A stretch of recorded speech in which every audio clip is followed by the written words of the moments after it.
اعوذ باللہ من الشیطان الرجیم بسم اللہ الرحمن الرحیم۔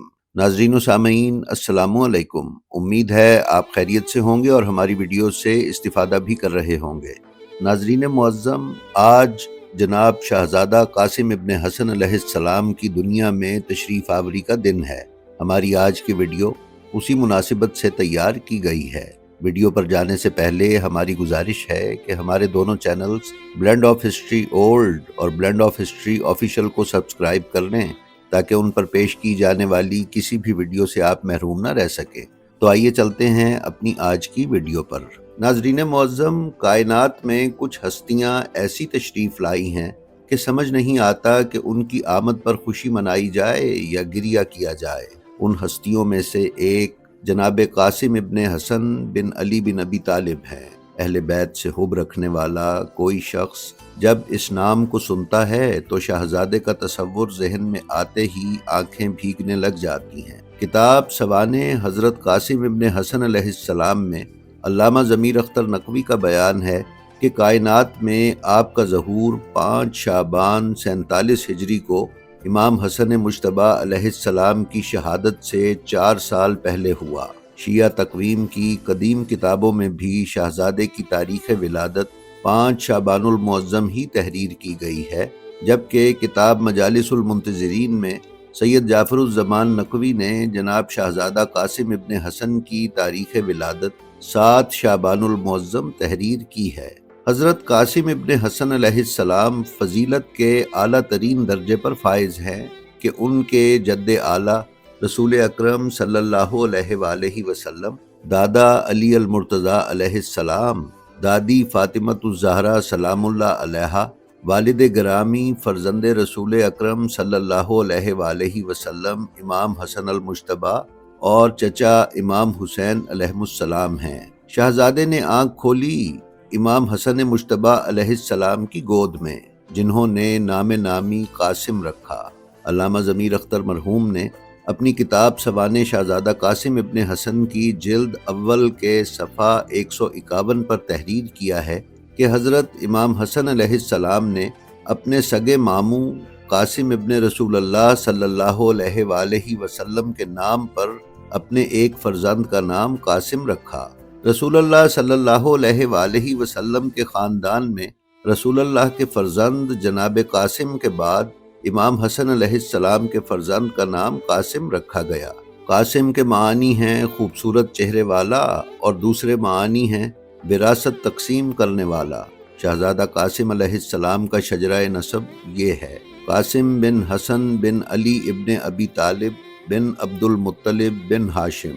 ناظرین، جناب قاسم کی طاہرہ، عابدہ و زاہدہ والدہ ماجدہ کا لقب ام فروہ سلام اللہ علیہا ہے، جبکہ آپ کا اسم گرامی سلمہ بنت امراء القیس سلام اللہ علیہا ہے، جو حضرت رباب سلام اللہ علیہا، جو حضرت علی اصغر اور حضرت سکینہ سلام اللہ علیہا کی والدہ ہیں، کی ہمشیرہ ہیں۔ شیخ سماوی نے جناب قاسم کی والدہ کا ایک اسم گرامی بغیر کسی مستند حوالے کے رملہ تحریر کیا ہے۔ کتاب انساب الاشراف بلازری کے مطابق امراء القیس حضرت علی علیہ السلام کے ساتھ بہت عقیدت اور محبت رکھتے تھے، جس کی وجہ سے اپنی ایک بیٹی کا نکاح امام حسن مجتبی اور دوسری کا امام حسین علیہ السلام کے ساتھ کیا۔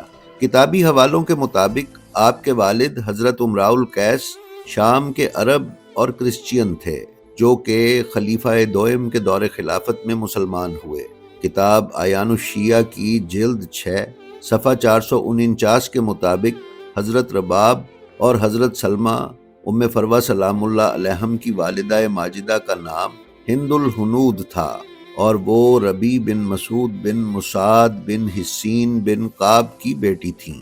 ناظرین، علامہ ضمیر اختر نے سوانح شہزادہ قاسم ابن حسن کی جلد اول کے صفحہ 167 یعنی 167 پر تحریر کیا ہے کہ حضرت ام فروہ اور امام حسن علیہ السلام کی شادی کے بعد دونوں کا ساتھ 16 برس تک رہا۔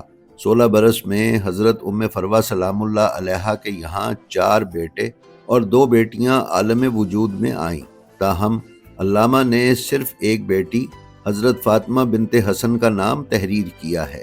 حضرت فاطمہ بنت حسن کی شادی امام زین العابدین علیہ السلام سے ہوئی۔ علامہ ضمیر اختر مرحوم کی تحقیق کے مطابق حضرت ام فروہ کی سب سے پہلی اولاد حضرت فاطمہ بنت حسن ہیں۔ دوسرے نمبر پر جناب احمد بن حسن، تیسرے نمبر پر عبداللہ الاکبر، چوتھے نمبر پر حضرت قاسم اور پانچویں نمبر پر حضرت عبداللہ الاصغر بن حسن ہیں۔ علامہ نے تحریر کیا ہے کہ کربلا میں حضرت فاطمہ بنت حسن کی عمر 20 برس، احمد بن حسن 18 برس، عبداللہ اکبر بن حسن 16 برس، جناب قاسم ابن حسن 14 برس اور حضرت عبداللہ اصغر بن حسن 12 برس کے تھے۔ ناظرین، کتاب سوانح شہزادہ قاسم ابن حسن میں صفحہ 183 پر جناب قاسم علیہ السلام کے بچپن کا ایک واقعہ تحریر کیا گیا ہے کہ حضرت قاسم 7 شعبان کو عالم وجود میں تشریف لائے۔ ابھی 5 مہینے کے تھے کہ ایک دن حضرت ام فروہ سلام اللہ علیہا بچے کو آغوش میں لیے ہوئے امام حسن علیہ السلام کی خدمت میں تشریف لائیں اور فرمایا کہ میں کئی دن سے پریشان ہوں، قاسم شیر مادر کی طرف توجہ نہیں کر رہے، نصیب دشمنا مزاج میں کچھ برہمی ہے، پھول سا چہرہ کملانے لگا ہے، آج بھی صبح سے دودھ نہیں پیا، شام ہو گئی ہے، اے میرے والی و وارث میرے لال کو دیکھیے۔ حضرت امام حسن علیہ السلام نے آگے بڑھ کر جناب قاسم کو اپنی آغوش میں لیا، بچے کو پیار کیا، بے اختیار آپ کی آنکھوں سے آنسو بہنے لگے۔ حضرت ام فروہ پریشان ہو کر پوچھنے لگیں کہ میرے والی بچے کی خیر تو ہے؟ حضرت امام حسن مجتبیٰ علیہ السلام نے فرمایا، ام فروہ آج روز عاشورہ تھا، قاسم کل صبح دودھ پی لیں گے، پریشان مت ہو، ایک دن ایسا آئے گا کہ 10 محرم کو حسین 3 دن کے بھوکے پیاسے ہوں گے، یہ بھی اپنے چچا کے ساتھ اس مارکے میں عاشور کو پیاسے رہیں گے اور بھوکے پیاسے اس دنیا سے جائیں گے۔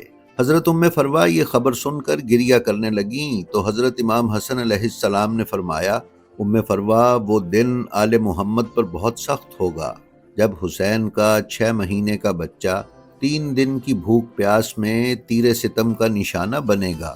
ام فروہ اس دن تم قاسم کو میرے نانا حضرت رسول خدا صلی اللہ علیہ وآلہ وسلم کے دین کی بقا کے لیے قربان کر دینا، اللہ تم کو ہاجرہ مادر اسماعیل سے زیادہ ثواب عطا کرے گا۔ ناظرین، شہزادے کے دادا کے نور کا ظہور خانہ کعبہ میں ہوا تھا، والد اور چچا کے نور کا ظہور خانہ رسالت میں ہوا تھا۔ حضرت قاسم کی ولادت جس گھر میں ہوئی وہ گھر منزل وحی تھا، قرآن جیسی کتاب حسن اور حسین سلام اللہ علیہم کے گھر میں ہی رسول خدا پر نازل ہوئی تھی۔ حضرت قاسم نے جس گھر میں پرورش پائی اس گھر میں برسوں فرشتوں کی آمد و رفت رہی تھی۔ یہ وہی گھر تھا جس کے چپے چپے پر رسالت، نبوت، امامت، ولایت اور عصمت کا سایہ رہا تھا۔ شہزادے نے عالم علم لدنی سے تعلیم حاصل کی تھی، خلق حسینی میراث میں پایا تھا، آپ کی شیریں سخنی لوگوں کو دنگ کر دیتی تھی۔ بچپن میں پھوپھی زینب سلام اللہ علیہا سے دادی فاطمہ الزہرا سلام اللہ علیہا کا خطبہ فدق سنا تھا جو شہزادے کو پورا یاد تھا۔ چچا امام حسن علیہ السلام سے پردادا حضرت ابو طالب علیہ السلام کے اشعار سنتے تو حافظے میں محفوظ رہ جاتے۔ کم سنی سے قرآن حفظ تھا، جب تلاوت قرآن فرمایا کرتے تو لہن داؤدی میں آپ کی پرسوز تلاوت کے مشتاق ہو کر لوگ مسجد میں اکٹھے ہو جاتے۔ کتاب سوانح حیات شہزادہ قاسم ابن حسن میں تحریر کیا گیا ہے کہ شہزادے کو امام علی علیہ السلام کے خطبات یاد تھے جنہیں آپ لوگوں میں نشر کیا کرتے اور لوگ آپ کی خطابت اور خوش الحانی سے مبہوت ہو کر آپ کا کلام سنتے۔ ناظرین، حضرت علی علیہ السلام اپنی حیات میں غریبوں اور مسکینوں کی سرپرستی فرمایا کرتے تھے۔ امام علی علیہ السلام کے بعد یہ روایت امام حسن اور امام حسین علیہ السلام نے برقرار رکھی۔